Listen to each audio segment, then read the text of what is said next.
estamos basados en el libro de Ruth. Antes de continuar, los preadolescentes, niños, pues tienen su clase. Y el otro día hablábamos del primer capítulo de Ruth, y hablando del poder del compromiso. Como Ruth era una chica moabita en una tierra extranjera, Noemi llega allá, se casa con un hombre, Elimelech, tienen 2 hijos, cada uno de sus hijos se casaron con 2 mujeres de la zona, Orfa y Ruth, y vino la desgracia, murió Elimelech, murieron sus 2 hijos, y quedaron tan solo las 3 mujeres, y Noemí dijo, bueno, me vuelvo a mi tierra, y Orfa decidió darle un beso y quedarse en la tierra, pero en cambio Ruth dijo, me comprometo contigo, vamos, tu Dios será mi Dios, tu tierra será mi tierra, y vamos a todo lo que viene. Y hablábamos del poder que tiene el compromiso, que más que esclavizar o condicionar, lo que hace es liberar, porque te permite crecer. Y hoy quería entrar en el segundo aspecto, que el segundo capítulo, que habla de alguna manera, lo veremos, sobre la sumisión. Y vamos a leer el texto, que bueno, quizás aquí está en pequeñito, desde donde estás, lo voy a leer en alto, pero lo puedes buscar si tienes Biblia, en el capítulo 2 del libro de Ruth. Y dice, tenía Noemí un pariente de su marido, hombre rico de la familia de Elimelech, el cual se llamaba Booz. ¿Vale? Este Booz, juntamente con Ruth, luego van a dar a luz a Obed, que va a ser el abuelo del rey David, por tanto dentro de la genealogía de Jesús. ¿Vale? Y continúa el versículo 2 diciendo, y Ruth, la moabita, dijo a Noemí, te ruego que me dejes ir al campo y recogeré espigas en pos de aquel a cuyos ojos hallaré gracia.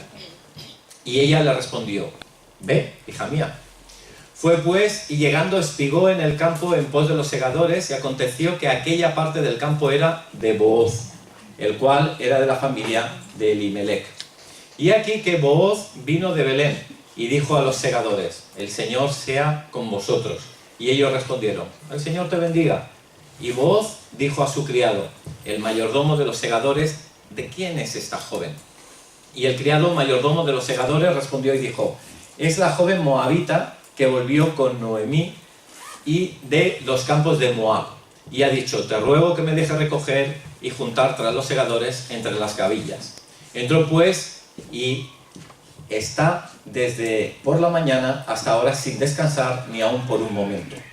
Y vamos a leer hasta el versículo 11, el resto del capítulo pues ya lo dejaremos para las casas si queréis profundizar, pero me servirá para introducir lo que quería comentar.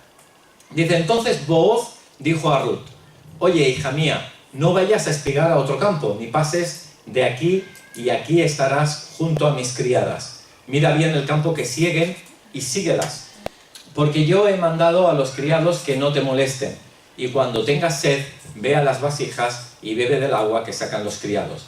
Ella entonces, bajando su rostro, se inclinó a tierra y le dijo, ¿por qué he hallado gracia en tus ojos para que me reconozcas, siendo yo extranjera?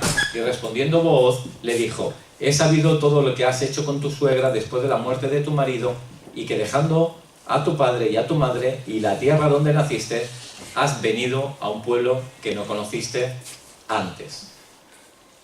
Y continúa, ya digo, el capítulo pues hablando de cómo se sigue desarrollando Ruth en ese entorno. Así que, explicación breve, llegan a la tierra de nuevo, a Israel, se encuentra, recordad que está en la época de jueces, o sea, las personas se comportan de una forma muy perversa, hay muerte, hay extorsión, hay robo, hay asesinato, y bueno, llegan 2 mujeres muy frágiles, y Ruth le dice, Noemí, ¿puedo buscar dónde espigar? ¿Espigar qué es? Espigar es ir a un campo donde se está recogiendo pues, la siega de cualquier fruto, y Ruth lo que hacía era estar detrás de los trabajadores, y todo aquello que los trabajadores no recogían, pues a ella se le daba el permiso de ir cogiendo lo que eran las sobras, lo sobrante. Y bueno, y de esa manera pues pidió permiso, coincidió con Booz, ese pariente de Elimelech, y a partir de ahí, pues digamos, le van dando favor para que coma incluso con los trabajadores. Sigue el capítulo en ese sentido. Y es curioso porque Ruth lo que hace, si os fijáis, es pedir permiso a Noemí.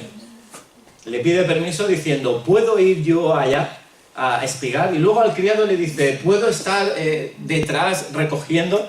Hay una frase por ahí que se dice que es mejor pedir perdón que pedir permiso. Y realmente creo que no es muy bíblico, creo que es más bien al revés, mejor pedir permiso que pedir perdón. Es decir, tener ese corazón humilde y sencillo para pedir permiso y ser sometido a algo. ¿Qué es esto de la sumisión? Bueno, la sumisión viene de una palabra que es submisión, y sub significa bajo. ¿Bajo el qué? Bajo la misión. Bajo la misión de otra persona.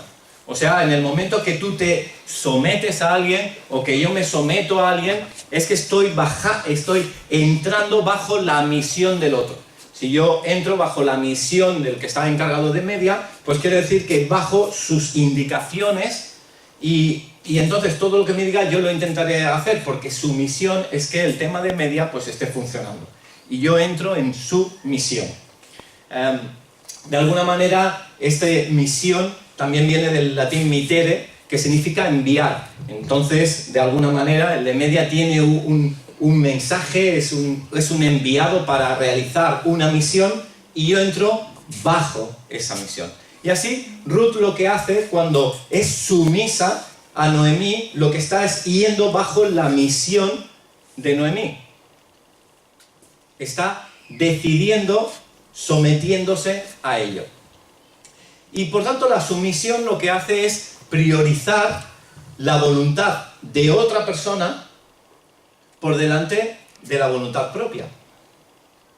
La sumisión, no estamos hablando de personas que están sometidas a un régimen autoritario, no estamos hablando de personas que son sumisas de una forma casi esclavizadas ante un marido tirano, etcétera, etcétera. No hablamos de una sumisión que está conllevada por el temor, por el miedo a lo que harán, bajo un jefe, etcétera, sino es una sumisión que está dirigida por el amor. Se entrega, decide, por amor, entrar en la misión de la otra persona. Y la verdad es que el contexto que encontramos es una persona sumisa bajo un contexto muy hostil, que es en esa tierra, pero en la época de jueces. Como bien conocéis, hay una frase que se repite continuamente en esa época cruel porque no hay rey. Y dice la Biblia que no habiendo rey, cada uno hacía lo que bien le parecía. Entonces no había un gobierno, algo a quien someterse. Entonces ahí era una ciudad sin ley, era un territorio sin ley. Y de alguna manera me hace pensar cómo es Barcelona. Seguramente que puedes imaginarte qué tipo de Barcelona pues estamos teniendo, o hablamos de Barcelona como un referente o un ejemplo de cualquier ciudad en Occidente.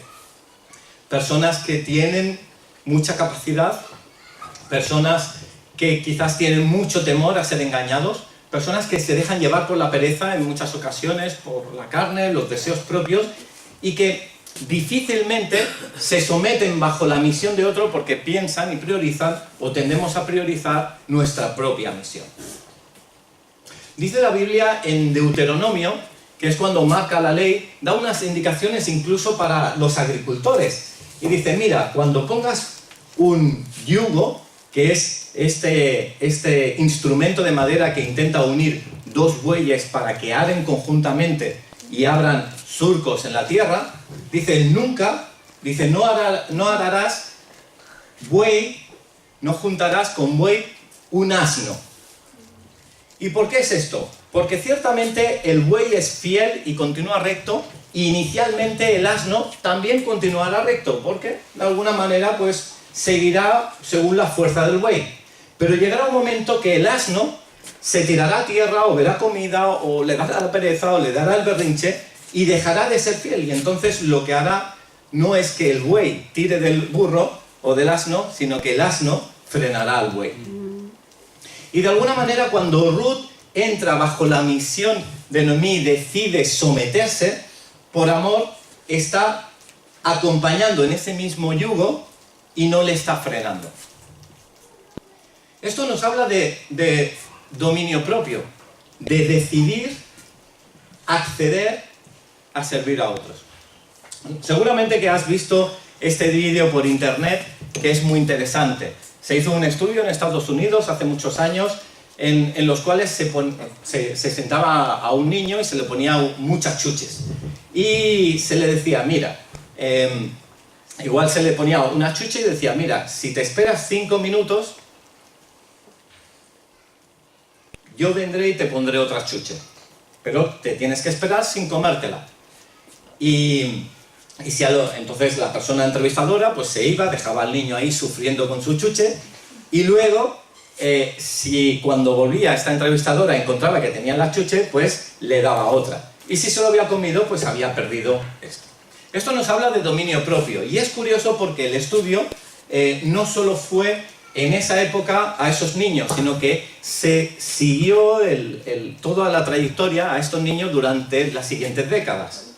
Y estaba demostrado que los niños que se comían rápidamente esas chuches porque no podían resistir a esperar esos 5 minutos, pues a la larga habían entrado o bien en adicciones o no habían tenido una carrera profesional, ni mucho menos, o un trabajo estable, etc.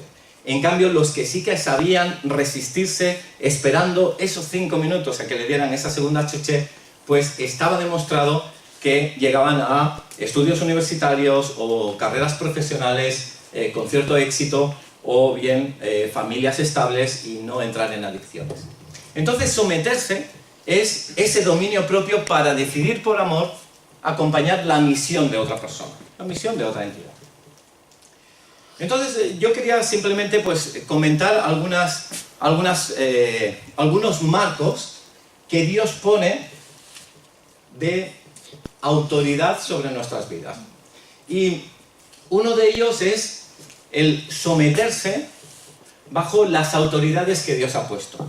Esto es como si quieres llevar un montón de yogures y dices, bueno, ¿cómo los llevo? Y coges el carro de la compra y te lo llevas. Pues ese carro de la compra es lo que te permite trasladar esos yogures. Pues de alguna manera la autoridad lo que permite es dar un marco de seguridad para funcionar. Tú imagínate que el Barça, el Fútbol Club Barcelona, va a un campo, el del Leganés, y resulta que dicen, bueno, nosotros no tenemos campo de fútbol, lo que tenemos es aquí un descampado, no hay líneas, no hay porterías, bueno, hay una piedra ahí en medio, y vamos a jugar. Pues eso da mucha inseguridad, porque no se sabe dónde están los límites, cuál es la portería, cuándo es gol y cuándo no es gol, si tira alto no sabes cómo de alto era el gol o cómo no lo era, y crea mucha inseguridad. Entonces, ese marco es bueno y someterse a ese marco es bueno, porque te da esa seguridad de saber lo que es correcto y lo que no. Y las autoridades pues velan por ello. Y simplemente te voy a comentar algunas de una forma muy breve. Piensa que la autoridad lo que hace es administrar. Es decir, llevar al administrar, es decir, gestionar los recursos. Si hay una persona que tenemos en autoridad nuestra, tiene una responsabilidad porque nos tiene a nosotros como administrar. Es como el que, no sé, está trabajando y recibe 1.000 euros de sueldo y dice, ¿cómo yo gestiono este dinero? Y tiene la responsabilidad de gestionarlo. Pues de la misma manera, si por ejemplo nosotros tenemos unos padres y estamos en una edad menor, pues es nuestro marco de autoridad. Y no es que sean los padres aquellos que van a decir de una forma hostil, enseñoreándose de, bueno, castigaros porque, bueno, sois los hijos, pues ahora os tiene como esclavos, sino que ellos tienen que administrar lo mejor para que a los hijos lleguen a alcanzar el mejor de los objetivos. Incluso delante de Dios tendremos que responder toda la responsabilidad que ha venido a nosotros y también cómo hemos gestionado la administración, por ejemplo, de la educación de nuestros hijos. Dice la Biblia en Efesios 6:1, hijos, obedeced en el Señor a vuestros padres, porque esto es justo. Efesios 6:1, hijos, obedeced en el Señor a vuestros padres, porque esto es justo. Acabamos de tener un retiro que hablábamos con adolescentes, que hablábamos de la voluntad de Dios, y esta es la voluntad de Dios, en general. Incluso es el mandamiento que dice la palabra que tiene una promesa especial, aquel que dice honrarás a tu padre y a tu madre, porque la vida te irá bien. Los padres no están para enseñarse de los hijos, incluso eso también lo dice la Biblia, sino para administrarlos para que alcancen la plenitud en el Señor. También los jefes. Los jefes se pueden poner, uy, que viene el jefe, voy a esconderme, no voy a hablarle, de pronto quizá era tu amigo, lo suben y en el momento que ya es tu jefe, ya la relación ya no es la misma, la relación ya empieza a ser vertical, es incómodo y es absurdo. En Efesios 6:5 dice, siervos o trabajadores en esta época, dice, obedeced a vuestros amos terrenales con temor y temblor, con sencillez de vuestro corazón como a Cristo, no sirviendo al ojo, no sirviendo a como está el jefe ahora, pues trabajo más. Se ha ido el jefe, pues me relajo. Y los jefes tienen que administrar a sus empleados también. Los pastores, en Hebreos 13:17 dice, obedeced a vuestros pastores y sujetaos a ellos, porque ellos velan por vuestras almas, como quienes han de dar cuenta, permitidles que lo hagan con alegría y no quejándose, porque eso no sería provechoso para vosotros. Las autoridades. He dicho los padres, los jefes, los pastores, autoridades espirituales. 4. Las autoridades sociales. En Romanos 13:1 dice, sométase toda persona a las autoridades que gobiernan, porque no hay autoridad sino de Dios, y las que existen por Dios son constituidas. Recuerda que Jesús pagó los impuestos cuando Él es Dios, y no tenía por qué pagar los impuestos, pero se sometió también a ello. A veces nosotros podemos incluso pensar de ser beligerantes contra el Estado, porque es injusto, porque ellos también se quedan con mucho dinero. Pues yo tampoco, pero tú tienes y yo tengo que ser fiel en el marco que nos dan, y cada uno delante de Dios dará cuenta de cómo fue. Y aquí en Juan 18:36 habla Jesús diciendo, mi reino no es de este mundo.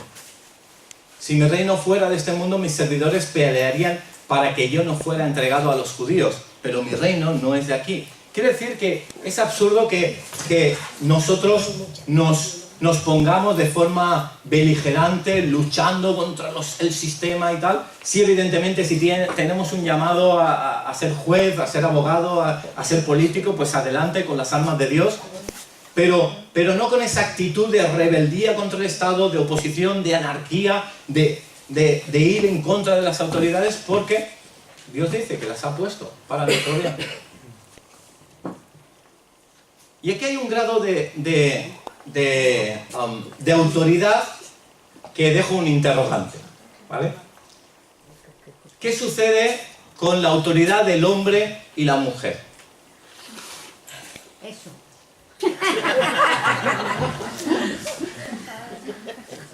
Sí que es verdad.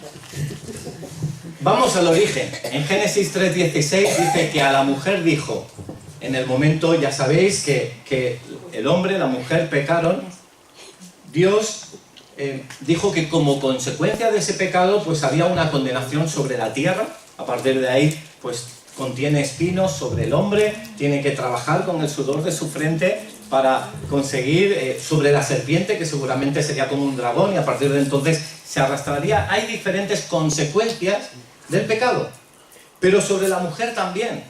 Y en Génesis 3:16 dice, a la mujer dijo, multiplicaré en gran manera los dolores en tus preñeces, con dolor darás a luz los hijos. Entonces ahí nosotros nos podemos cuestionar, si Dios dijo que por la consecuencia del pecado tendría dolores de parto, ¿qué quiere decir? Que tenemos que hacer todo lo posible para que si da a luz sufra el máximo posible, porque eso es lo que pone la Biblia y es consecuencia del pecado. No, hay epidurales, hay formas de evitar tanto dolor, y nuestro objetivo es llevar en este lugar el reino de Dios igual que está en el cielo, y si en el cielo no hay dolor, aquí lo tenemos que evitar. Y uno de los castigos el siguiente que dice, aparte de este, dice, tu deseo será para tu marido y él se enseñoreará de ti. Y esto es una consecuencia del pecado y por desgracia hemos vivido siglos en que el hombre se ha enseñoreado de la mujer en muchos contextos, de muchas formas. Pero nuestro objetivo es seguir enseñoreándonos de las mujeres porque es una consecuencia del pecado. No. Porque nuestro objetivo es traer el reino de los cielos, como dice en la oración, dice, venga tu reino, el reino de los cielos sea en esta tierra. ¿Y qué dice en Gálatas 3:28? Ya no hay judío ni griego, no hay esclavo ni libre, no hay varón ni mujer, porque todos vosotros sois uno en Cristo Jesús. Entonces, más que en la línea de el hombre enseñoreándose de la mujer, es que delante de Dios, hombre y mujer son iguales. Dice la palabra en Efesios 5:21, someteos unos a otros en el temor de Dios. Y Dios, cuando le dio al hombre la mujer, no lo dio como un trapo, dijo, es tu ayuda idónea. Y los que estamos en matrimonio sabemos que lo mejor que tenemos en nuestras esposas, los maridos, es una amiga, es una persona que nos ayuda a orar, a dirigirnos. Con ella pues muchas veces tenemos la sabiduría que necesitábamos o la dirección y juntos estamos sometiéndonos uno al otro para juntos buscar cuál es la dirección perfecta de Dios. Y eso tiene mucho más sentido a nivel bíblico de sumisión y de entrega de amor. Sí que es verdad que hay movimientos feministas y hembristas y machistas y muchas cosas, pero no somos activistas buscando eso, porque volvemos al tema. Jesús decía, mi reino no es este mundo, es el del cielo que queremos que esté. Y cuando vemos el ejemplo de Ruth con esa sumisión, preguntando, oye, ¿qué puedo hacer? Pues eso debe existir en los hogares. Eso debe existir con los hombres y con las mujeres de forma igual. Esa forma de llevarnos a servirnos unos a otros. Y eso nos lleva a la sumisión los unos con los otros. No solo sumisión a la autoridad, sino sumisión los unos con los otros. Esta mañana, 7:30 de la mañana, me levanto de un retiro. Tengo una barba muy chula, hipster. Estoy orgulloso de ella. Parezco más joven, aunque tiene canas mi barba. Hasta que Yolito me dice a las 7:30 de la mañana, recién despierto, yo no sé qué come este niño, que me dice, papá, tú te tienes que poner barba blanca, que él y yo entendemos que es espuma de afeitar, y quitarte eso. Dice, porque me pincha. Bueno, esos pequeños dictadores que hay en casa, pues dijo, pobrecito, a la noche le daré un besito que no le pinche. Y de alguna manera ese corazón decir, oye, tampoco cuesta tanto servirnos unos a otros. ¿Y sabes el ejemplo que nos dio Jesús? Filipenses capítulo 2. Dice, haya pues en vosotros este sentir que hubo también en Cristo Jesús, el cual siendo en forma de Dios, no estimó el ser igual a Dios como cosa que aferrarse. No es el jefe que dice, es que yo soy tu jefe y tiene que ser así. No es el padre que dice, es que yo soy tu padre y te callas y aquí mando yo. No es el papá que le dice al niño, pues no me voy a afeitar, me voy a afeitar. Eso es lo de menos, o el esposo y la esposa, o en el orden que sea, o incluso con la policía. Sino dice, no, el hecho de ser igual a Dios no lo tomó como cosa que aferrarse, sino que vino a servir. Dice, sino que se despojó de sí mismo, tomando forma de siervo, hecho semejante a los hombres, y estando en la condición de hombre, se humilló a sí mismo, haciéndose obediente hasta la muerte, y muerte de cruz. Amén. Y Jesús es un ejemplo de decir, ¿cuándo ha venido a nuestra vida y ha dicho, como yo soy Dios, ahí te quedas, te castigo, No, es un Dios de amor cercano que llega a decir, dejáis vosotros de ser mis siervos, ahora sois mis amigos, porque yo os he explicado todas las cosas. es el mirarte en el mismo plano, aún siendo Dios. Y en el contexto que lo habla versículos antes, Pablo está diciendo por qué debemos tener esa actitud. Dice, porque veo en los corazones algunas cosas que no son muy buenas. Dice, porque estáis haciendo cosas con contienda, versículo 3. Filipenses 2:3 dice, nada hagáis por contienda o por vanagloria. Entonces nuestra tendencia es hinchar nuestro globo de cosas vanas y decir, pues me apetece hacer esto, me apetece hacer aquello, o tengo mi propia voluntad, o quiero mandar en esto, o mi pereza tira, o yo soy Dios de alguna manera y quiero hacer las cosas así, así, así. Y arrastras con otros y dices, pues si hay pelea, pero yo me salgo con la mía. Dice, no, esa no es la actitud correcta. Dice más adelante, por tanto, amados míos, como siempre habéis obedecido, no como en mi presencia solamente, sino mucho más ahora en mi ausencia, dice, haced todo, en el versículo 14, sin murmuraciones y contiendas. ¿Y cuántas veces pasa que algo no nos gustó de la otra persona y para satisfacer nuestro ego dolido o lo que fuera, nuestro daño, nuestra herida, pues entras en murmuraciones, en peleas? Dice, no debe ser así, sino que tenéis que estar cogidos a la palabra de Dios, incluso gozándoos, regocijándoos de esa situación.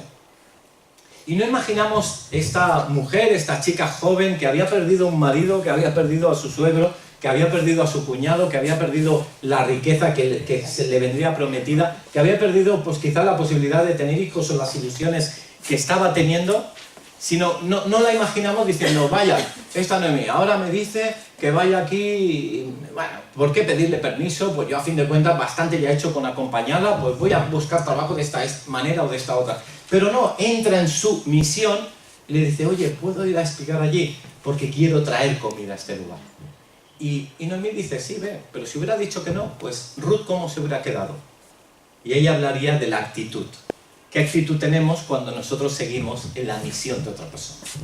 Porque a veces podemos hacer cosas muy buenas o cosas no tan buenas, pero lo importante es cómo lo hacemos. ¿Qué actitud tenemos? Y por último, hablábamos de la sumisión a las autoridades, de la sumisión unos a otros, de la sumisión a Dios. Y sí es cierto que a veces tenemos un aspecto equivocado de yo es que me someto a Dios porque Dios lo es todo y hago todo lo que dice Dios, etc. Pero este de aquí al lado que no me diga lo que tengo que hacer. Porque, a ver, ¿qué se ha pensado? Y a veces incluso nos dice la palabra que es más fácil pues adorar al que no está físicamente, al que no vemos, y respetarlo, obedecerle, que al que tenemos al lado. Pero si nosotros mostramos ese corazón sumiso al que está al lado, de esa manera honramos a Dios. Y en cuanto a Dios, ¿cuántas cosas hay en la Biblia que tú sabes que son correctas y cuántas estamos intentando llevar a cabo? Voy a preguntarte para que respondas en tu mente, ¿vale? De 0 al 100%, ¿qué grado de sumisión tienes delante de Dios? Puede ser que estés en un 20% porque sí que sigues a Dios en unas cosas, pero el resto haces tu vida a tu manera.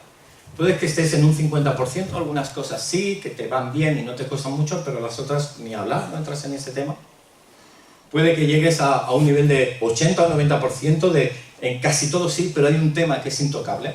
De hecho, en este retiro estaba hablando con una persona que me estaba comentando un tema sentimental que vivió hace muchos años y eso le lleva a no querer saber mucho más en ese plano.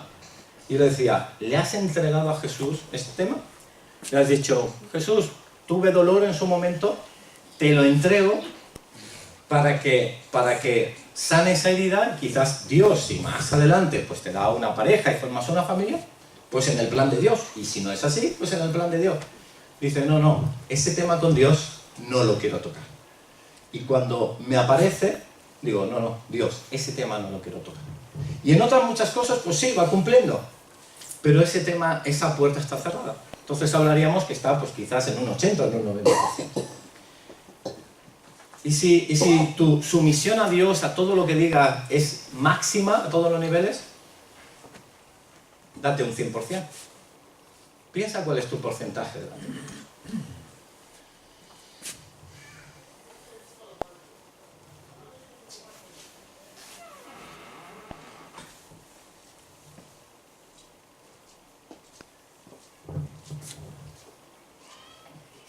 Y si tu porcentaje no está al 100%, pues si el mío no está al 100%, pues podemos tener un segundo para decirle, Señor Jesús, te quiero entregar esto que me está costando. Estoy siendo fiel, pero no puedo avanzar más hasta que no suelte esto, porque tengo que ser sumiso al que todo lo hizo. Te dejo que se lo pongas en un momento que yo se lo pueda poner.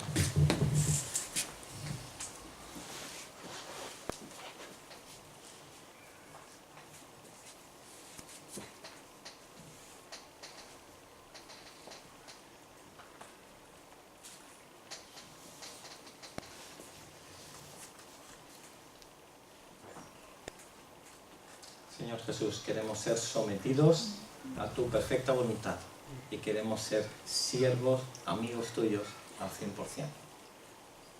En tu nombre lo pedimos. Amén.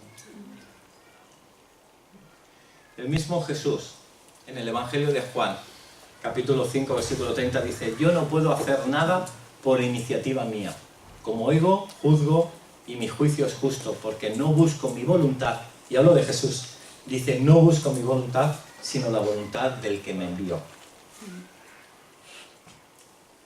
Y Pablo llega a decir, todo lo tengo por basura, por tal de alcanzar esa meta.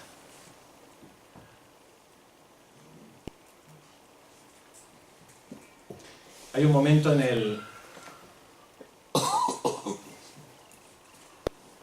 el versículo 19, que le dijo su suegra, ¿dónde has espigado hoy? Cuando llega a casa y le pregunta, ¿dónde has espigado hoy? ¿Y dónde has trabajado?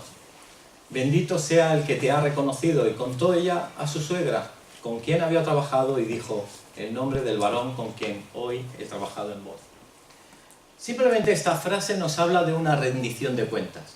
Llegar a casa y decirle, Noemí, mira, me ha ido así, así, así, así.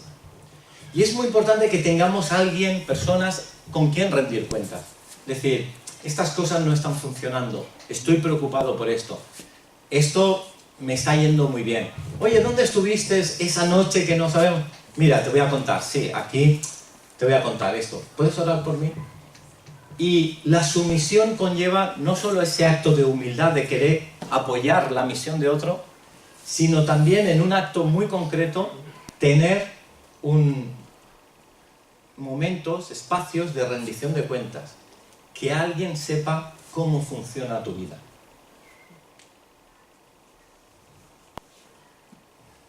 Y eso le abrió puerta a escuchar consejo. En el versículo 22 dice que Noemí respondió a Ruth, su nuera, dice, mejor es, hija mía, que salgas con sus criadas, que no te encuentren en otro campo. Es decir, en el momento que uno rinde cuentas, abre un espacio para ser ayudado.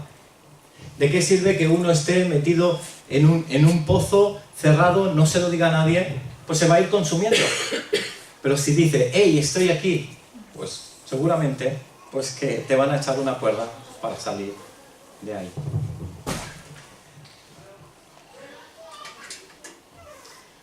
Acabo con este tema, simplemente recordar lo que dice el Salmo 143, dice, enséñame a hacer tu voluntad, Dios, porque tú eres mi Señor. Enséñame a hacer tu voluntad. Y la imagen pues que elegí es esta del puzzle.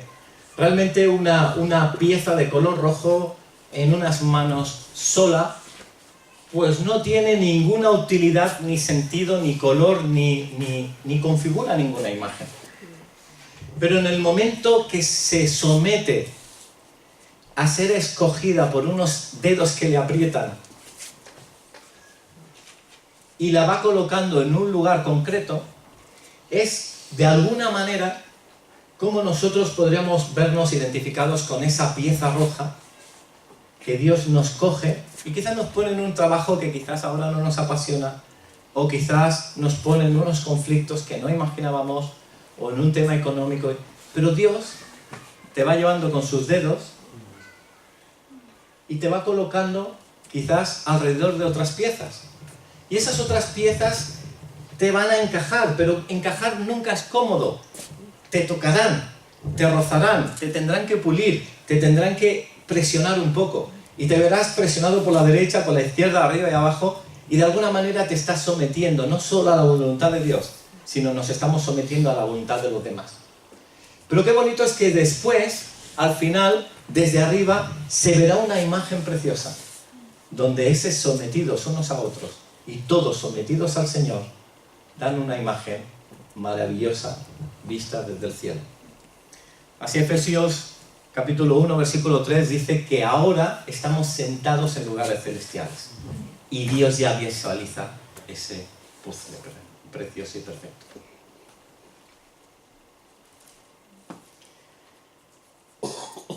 Vamos a tener un tiempo de alabanza y quiero reflexionar también